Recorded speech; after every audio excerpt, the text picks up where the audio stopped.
everyone, welcome back to another podcast. Today we are at episode 37. Actually on the move a lot today. It's been a very big day.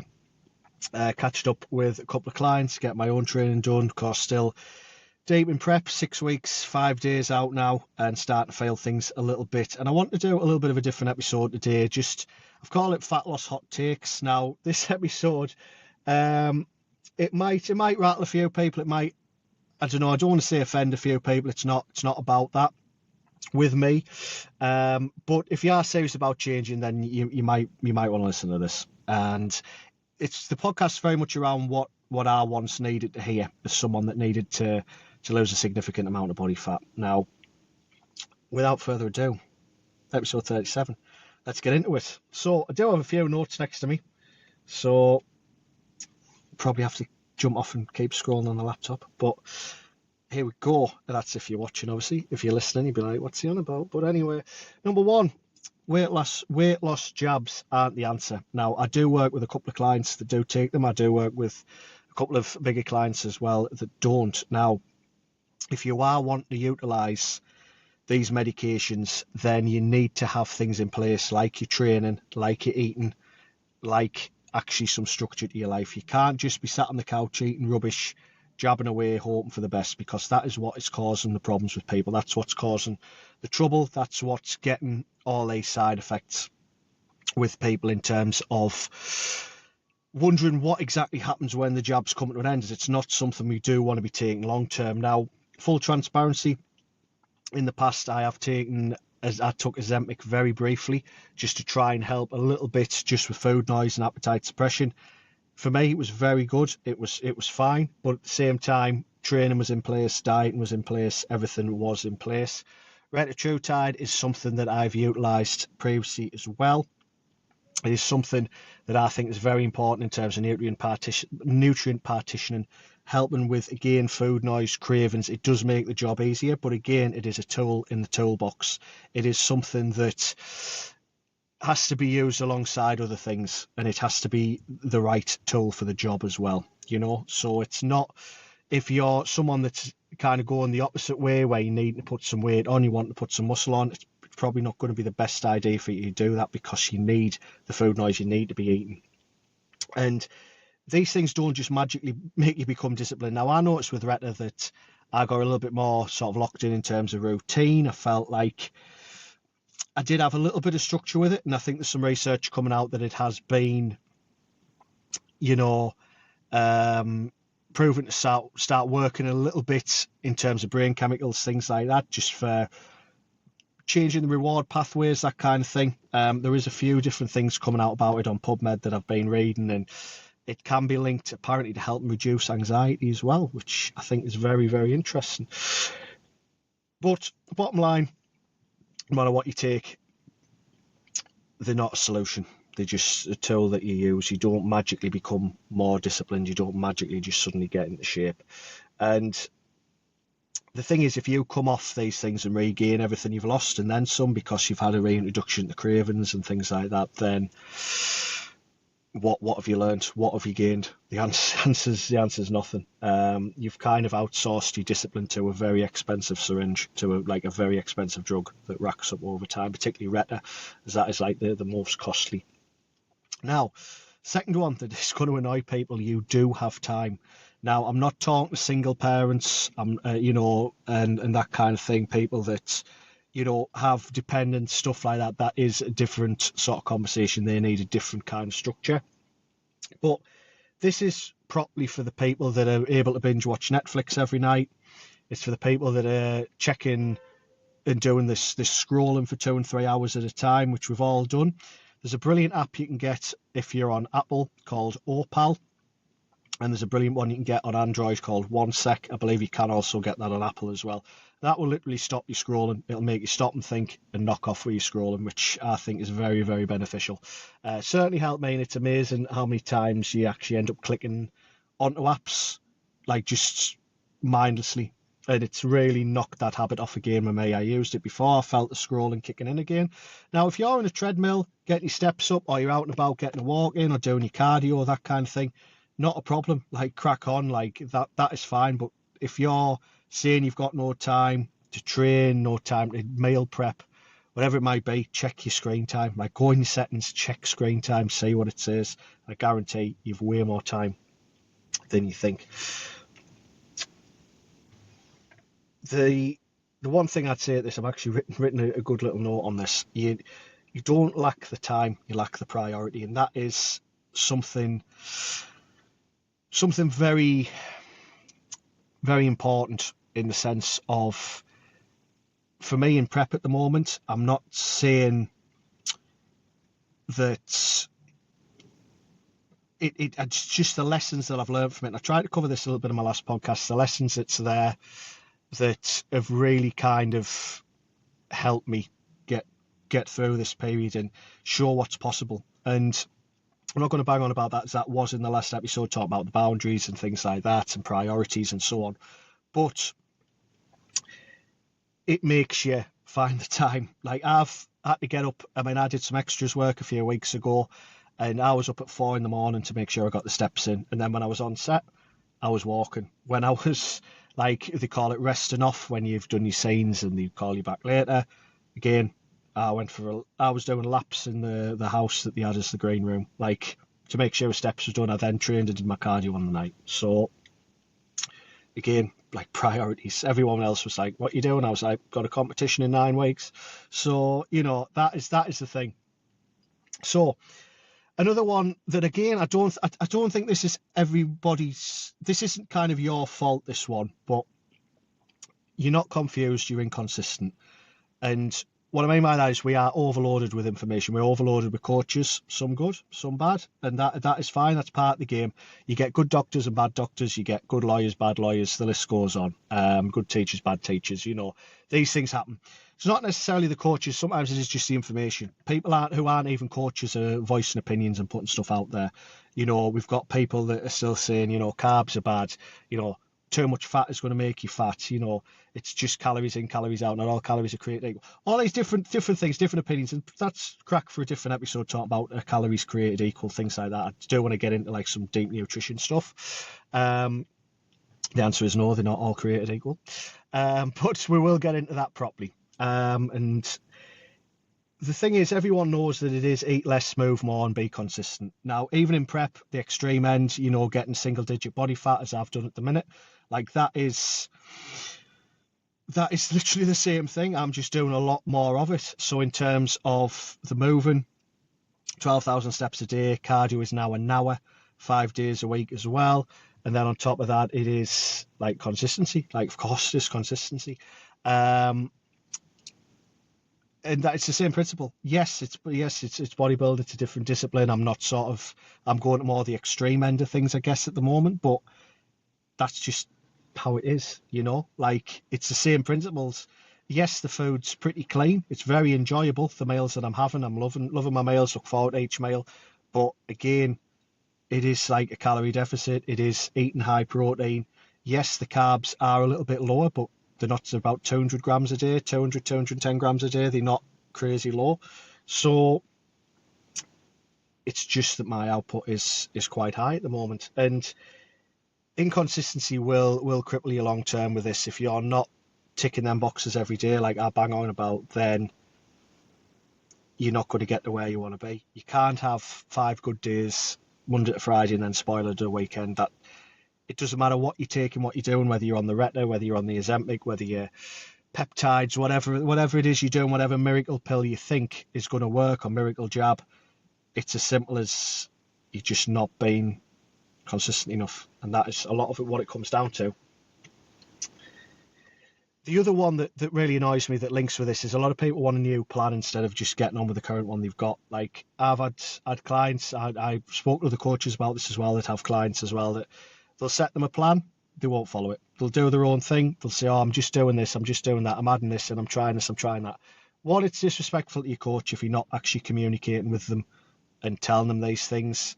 But at the same time, your coach is there for a reason. You've hired a coach for a reason. So you need to like adhere to what you're getting given. The other thing I'd say on the bottom end, on the other end of that, is like, even if you're not working with a coach, even if you've just gone chat GPT and asked for a plan, like, it is literally that thing of, follow it. I'm going to follow it for weeks on end. My training has literally not changed since November. Like, it's the same split. I think it's the 3rd of November when I started the split that I'm doing now, which is essentially legs, push, pull, rest, push, pull, rest. That's like my five days a week in terms of training. Slightly different biases on those days. So there's a lot of upper chest getting hit at the moment on push 1, push 2. Still a little bit of upper chest, but there's a couple more isolation bits. And then shoulders is a little bit more side delt focused on the first one. Second one, again, quite side delt, but a little bit more pushing over, like some sort of overhead pressing there.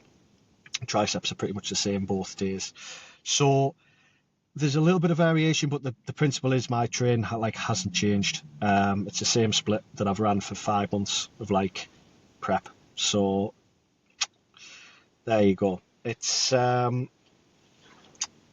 you don't need like a better plan. You don't need like the new shiny toy. Like, the thing is, at gyms like Ultraflex, which are incredible, you're spoilt for kit, and all the kit's amazing. You could get great contractions, great gains on any bit of kit if you train with the right intensity in a gym like that. But sometimes it's nice to stay consistent on the same kit and actually follow a plan, follow the same things, like do the same things every time. Like, that is what muscle building is. It's not even like the thing of, oh, it's bodybuilding, or it's like fat loss, or it's muscle gain. Like, whatever you want to label it as, it is going to be consistency and getting stronger over movements over time.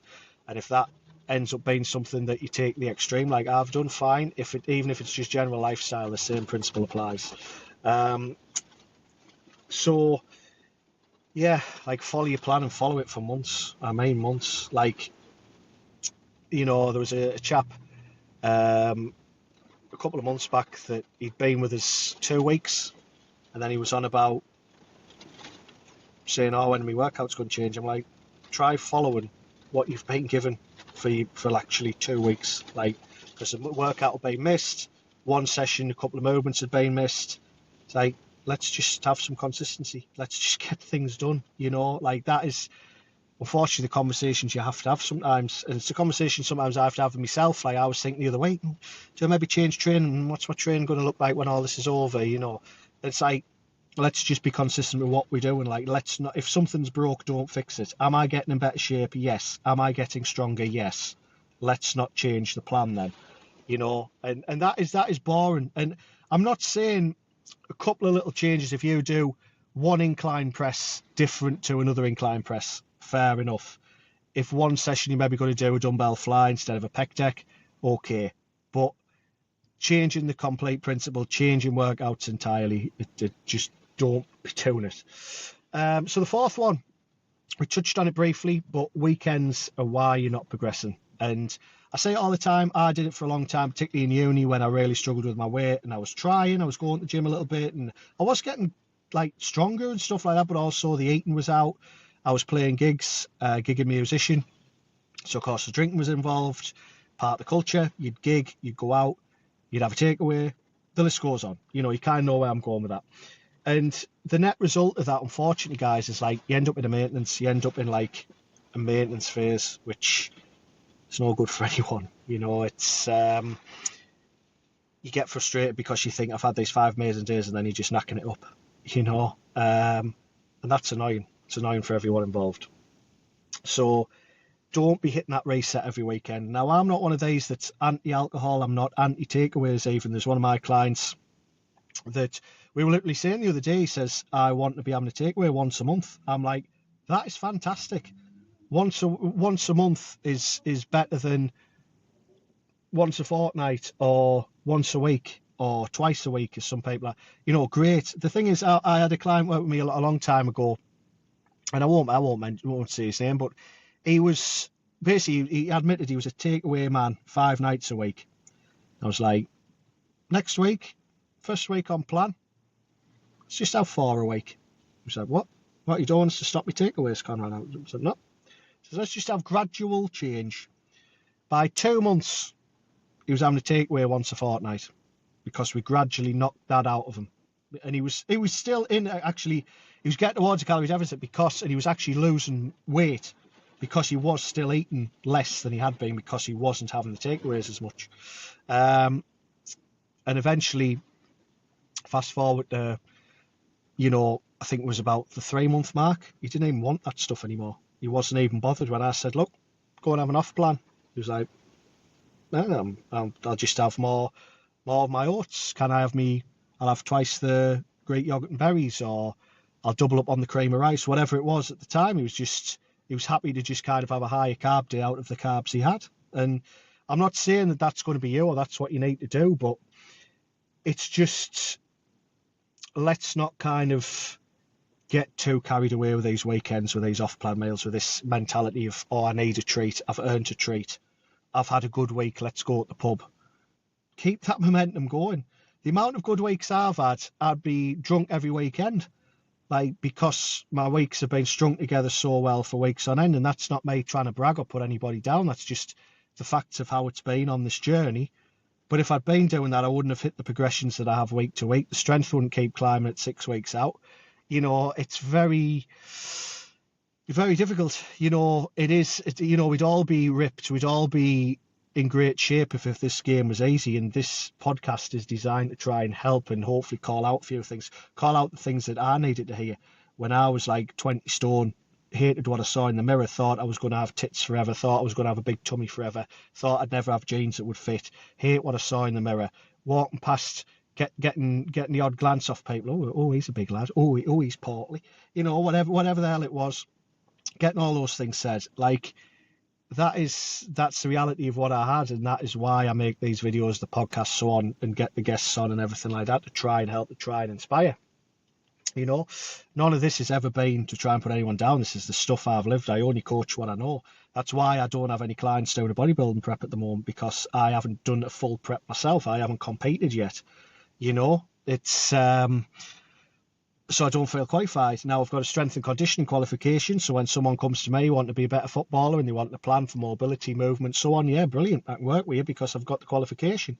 It's as simple as that. Now, on to number 5. You're overeating more than you think. And this is something that I used to fall for terribly. I used to just look at a packet of something, go, oh, it takes some out of calories, oh, that'd be fine, so on and so forth. And, this is kind of goes out the, oh, I barely eat. Oh, I barely eat. Oh, I have next to out. Oh, I'm still fat. Right. Oils, snacks, drinks, little bites at work. The buffet's on a Friday in your office and you're picking at it, but you're eating next to now. It's not the meals ruining you, it's the bits in between. So if you're bringing in your meal prep to the office and you're having X, Y, and Z, brilliant, that's going to put you in your deficit. But you start picking at things, you stop with the whole thing of like your accountability your weekend maybe, and you're eating properly, you maybe have a couple of bottles of wine every weekend, stuff like that. That is going to spoil the hard work that you're doing. And again, you're going to be stuck at maintenance. You're going to be stuck in the thing of, I'm not losing weight, why am I not changing? I'll keep that point pretty short because I think you just know where I'm going with that. Be tracking everything. Like, I don't track anymore because my meals are the same every day and I really enjoy them. I weigh the meals, I eat the meals, I make them meals again and I eat them again the next day and repeat. The days I have a high carb day, I double my cream of rice on those days, or I double the rice cakes, or I double, the fruit, so on, whatever it might be to get me to the target that I've got. But again, that is for another day. Remember, it's the bits in between that is ruining you. Touched on this before, so it is going to be a very short point, but number 6 is motivation is irrelevant. No one in shape relies on motivation. Like, if you only act when you feel like it, you're going to be staying where you are. And I wouldn't be in the middle of a prep if I was still relying on motivation, still relying to feel ready, feel motivated, feel like, I needed someone to give me a kick every morning. Like, even today, I really went to the gym. Like, I was outside 5 minutes of the car. I was like, am I finally in the prep hole? I'm just over 6 weeks out. Is this really it? Is this where the wheels fall off? Is this where I struggle? But I got through it. Got the session done, got my steps done, got my cardio done, everything was great and right in the world, and it's 4:15. This is the latest I've ever been with a Monday podcast, and I'm getting it done. You get things done regardless. We stick to plans, not the mood, and that's something that my therapist taught me. That's something I like to repeat to myself, to clients, on this podcast, but there we go. And the number 7 is everyone likes the idea of being in shape, but no one wants to be doing the work. It's the reality of what it takes. Your results are always going to match your standards, not your goals. So my standards at the minute are incredibly high. That's why I probably look the way I do. That's why, hopefully I'm nailed on for a good place in the bodybuilding side of things, because I've put this work in for months, rinse and repeat, month after month. Even at Christmas, I had a few days off plan. That was literally it. I just didn't take the piss from my food and go overboard for the sake of it. And it is hard, it is tough, but it is worth it. The last one, because again, appreciate I am going over a few things, but it all needs to be said. Fat loss is simple. It's complicated by idiots. It is very much the thing of, don't overcomplicate it. Don't be overcomplicating it, and start respecting it. Respect what you've got to do to get in shape. Respect that it is the day in, day out, the mundane routine of the steps, the cardio, the weights, the accountability. If you work with a coach, it's the check-ins, it's the communication. It's setting the boundaries that you put yourself first. This is what people miss. Put yourself first. It's your body, it's your goals, it's your journey. It's going to be your choices. Even on the front of wanting to take, if you want to take the Ozempics or so on, that is your choice. That's your right to do that. I've had people come to me before asking about, X, Y, and Z peptides, so on. And I'm like, yeah, if you do your research, but it's your body, it's your choice. If you want to do that, you do that. I've had clients in the past mention things, bring things up around the peptides and things like that. And I'm like, yeah, if that's what you want to do, we'll look at it. I'll work with you. We'll do that. I've utilised a couple of bits myself in prep. And these things are useful, but again, the tools are not miracle cures. So that is pretty much that. Those are the hot takes. If it's annoyed you, good, because deep down you know a lot of this applies to you. It used to apply to me, and until you fix it, nothing is going to change for you. But as always, if there's anything I can ever do to help, do get in touch with Ashton Online Coaching on Instagram. And any hot takes you might have, drop them in the comments. I'm always going to look at them.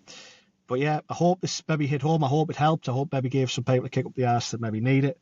But yeah, no offence was ever meant. It was just a thing of, this is probably what I used to need to hear. But take care of yourselves. Thanks for listening. Thanks for maybe watching, if that's what you're doing on YouTube. And I shall see you in the next one. Take care.